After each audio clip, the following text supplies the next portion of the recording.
புத்தர் வந்து ஞானம் வந்துருச்சுன்ட்டு. கரெக்டாக இல்லையா? புத்தரோட புக்கு இவ்வளோ பெருசு இருக்குங்க. புக்கெல்லாம் படிக்கிறோம், புத்தரோட எல்லாம் சொல்கிறாங்க. புத்தருக்கு ஞானம் வந்ததுன்னு யாருக்குன்னா தெரியுமா?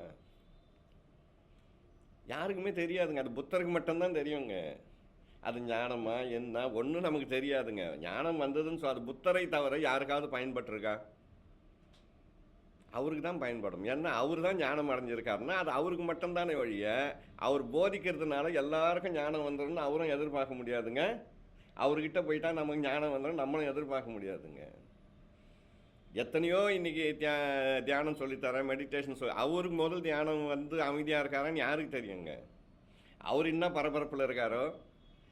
கரெக்டாக இல்லைங்களா?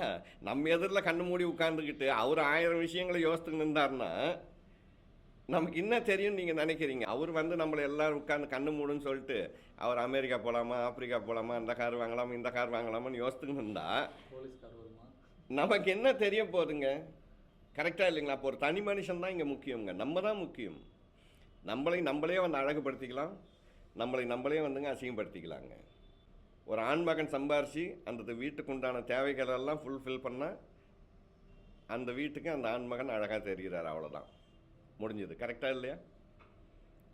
அப்போ என்னோடய ஒய்ஃபுக்கும் என்னோடய பசங்களுக்கும் நான் வந்து அழகானவனா தெரிகிறேங்க. என்னை யாரும் அழகுபடுத்தலை, நான் தான் அழகுபடுத்திக்கிட்டேன். தேவைகளை பூர்த்தி பண்ணுறேன். கரெக்டாக இல்லைங்களா? அப்போ நான் அழகாகிடுறேங்க.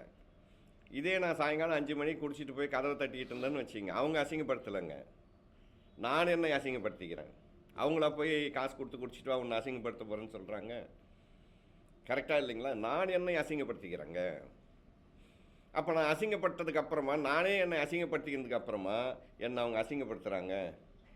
புரியுதுங்களா? என்னை அவங்க கேள்வி கேட்குறாங்க, என்னை பையன் மதிக்கிறது இல்லை, ஒய்ஃப் மதிக்கிறது இல்லைன்னு சொன்னால் முதல் அசிங்கப்படுத்திக்கிட்டு நான் தான்.